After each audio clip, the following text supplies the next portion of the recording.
Now I gotta ride or die.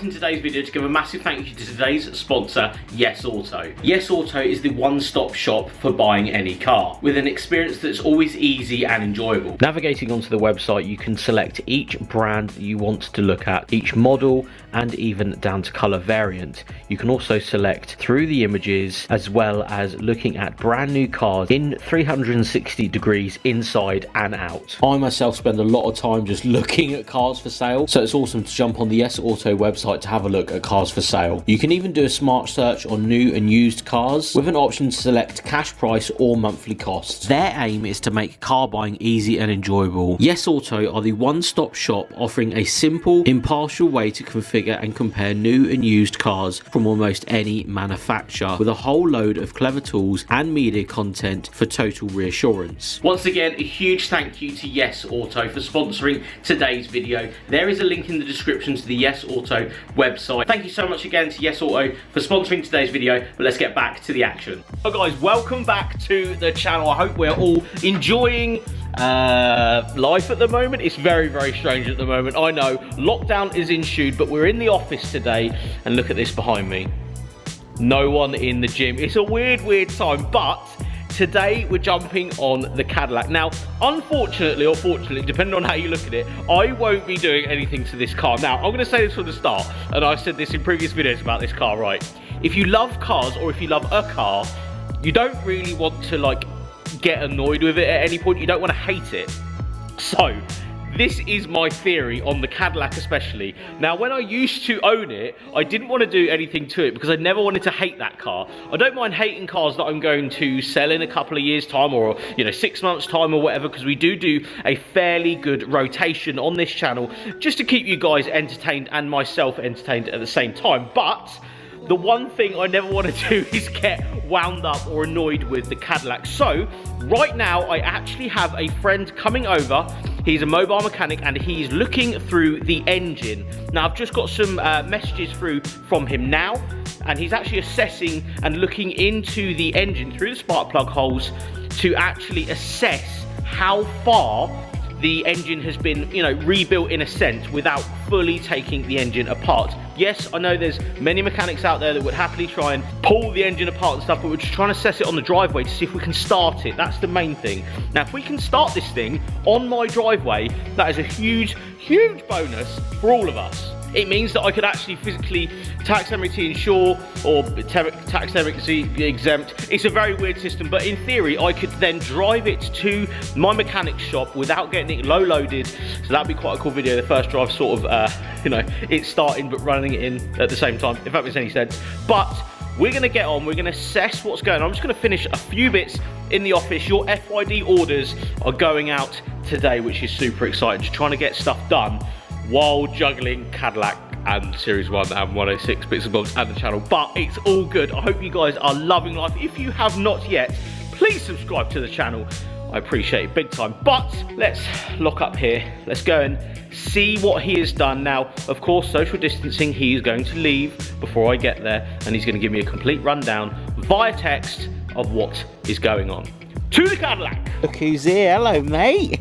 Good sausage. Good sausage. How are we, mate? You alright?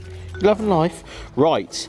We're going to assess the Cadillac because, as you guys may or may not remember or have seen, the engine itself, and we'll go through this, has actually been rebuilt by the previous owner. So I'm going to quickly go through exactly what's already happened to it, because you guys need to know what's already happened. Because as you saw from the last video, with this car, you will know the 7-litre 429 that is in this car has already been rebuilt. Now, I did make some sort of questions up for the owner that I bought it off of, who I originally sold it to, just to assess how much has actually been done to this. Because as you can see, a lot of people are like, this looks pretty much identical to when you sold it. I even thought it looked identical to when I sold it, and I was a bit skeptical as to how much had actually already been done, because at the end of the day you don't really know how far an engine's been built or what's actually been changed until you either run it and it blows up, or yeah, you're going down the road and something happens. So initially the car was running on all 8 when I sold it. It started to break up a little bit a couple of months after I sold it, which is a shame. It's just one of those things though. It's a 55-year-old car from 50-year-old car at the time when I sold it. So the rebuild actually consisted of a complete strip down the bores and honed for new pistons, and the cylinder heads were rebuilt with new gaskets all round the engine. Now, it of course doesn't look like that's happened to it, but I've just got off the phone with Ian, my absolute legend of a friend that has come down and assessed the situation of the car. And he has confirmed that as much as he can see on my driveway, sat here trying to go through the engine, that has actually happened. He put a camera all the way through into the engine, through the spark plugs, just to assess what it looks like. If it looks a bit old and crusty, then it's probably not been done.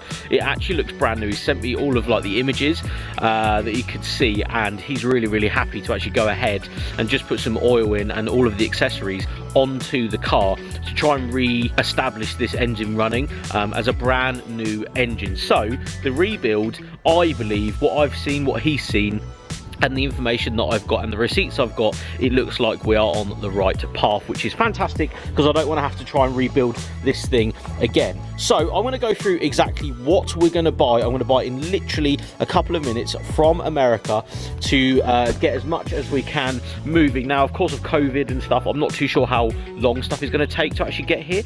I'm a little bit skeptical that stuff from America is still going to take a couple of weeks maybe, I'm not too sure, but we will assess that when it happens. I think if I remember correctly, the last time I bought stuff for the D100, the Dodge pickup truck that you guys remember from the channel last year, stuff took around 4 days from America, which is insane, because if you buy stuff from the UK, most of the time it doesn't even turn up for weeks and weeks, because we're on the Isle of Wight. But I'm going to assess how much stuff I've just been sent that we need to get onto this engine to get it running. Most of the stuff is accessory based, and it's just basically rebuilding the engine bay back to where everything is in its right positions and stuff, and get all the belts on, get the fan back on at the front, new battery, probably going to put some new terminals on it as well, and just get all the radiator hose in. I'm going to put new radiator hoses in. I will put a new radiator in probably in the summer. I just want to get the car running and driving and mobile at the moment, so we can actually take this in and out. It can be started up, it can be ran throughout the winter months. So I've got a little parts list here. I'm going to tell you guys exactly what I'm going to order from Rock Auto in a second. So we have the electronic ignition. I do want to go MSD at some point. It's quite expensive to put MSD electronic ignition onto an older car, so it's something I'm going to do after the car has been running and I'm running and driving it around, you know, in the summer and stuff. Cap leads, rotor arm leads for basically everything that we need. Coil belts like the auxiliary and the water pump, spark plugs, and all the radiator hosing. I'm also going to buy, proper nerdy moment right now, I'm also going to buy the book, the service book for the 66, because you do have a full, I think it's like 1,000 pages long, this servicing book. It basically tells you where every single wire goes, every single plug, every single thing ever, and how much to run the engine at and what compression rates everything is. So that's going to be something I'm going to buy as well. Some guys may have already noticed, if you are sort of into your V8s, it already had new Edelbrock bits put on it and various other bits that was done last time when I owned it, so it's nice to see all of that stuff there. So yeah guys, I just wanted to update you as to what's actually happening with the Cadillac. I really want to get on with this and get it running and driving before the summer. That's the real idea. We're, you know, January now. I want this thing running and driving by sort of April, maybe June, you know, around my birthday. That would be quite nice, because I'd like to drive this on my birthday. It would be quite nice to, once it's running and driving, to see what the brakes are like. They were relatively good. They were very good actually. It had a updated, I think it was a 70s brake booster put in prior to me buying it, so the brakes were actually quite good for something that's, you know, 50 years old. But we'll assess that once it's running, because I want to know how the driving is after that. We'll obviously be changing bushings and various other bits, but I just, for this year, more than anything, I need to tell you guys that I just want it running and driving. I do want to really delve into this in the future and, you know, change so much, pull the engine out, paint the bay, get all new radiators, like new everything in here, but keep the outside as it should be. But we'll assess that when it comes. But yeah, that's the sort of idea. That's what's happening. All of that stuff is going to be ordered in the next sort of 10 minutes once I go in. It is freezing cold out here, so I'm going to end the video now. Thank you so much for watching. If you do like this sort of content, please give it a like. Let me know in the comments below. I can do more daily vlog sort of stuff. I want to go into 2021 with this sort of idea that we're just grabbing the camera and having a laugh and enjoying the moment when we're in the moment with the car. No GoPros and all this other stuff. I'd love to do more handheld stuff in 2021. So let me know if you like this sort of video in the comments below. Thank you so much for watching. Make sure you subscribe. See you all on the next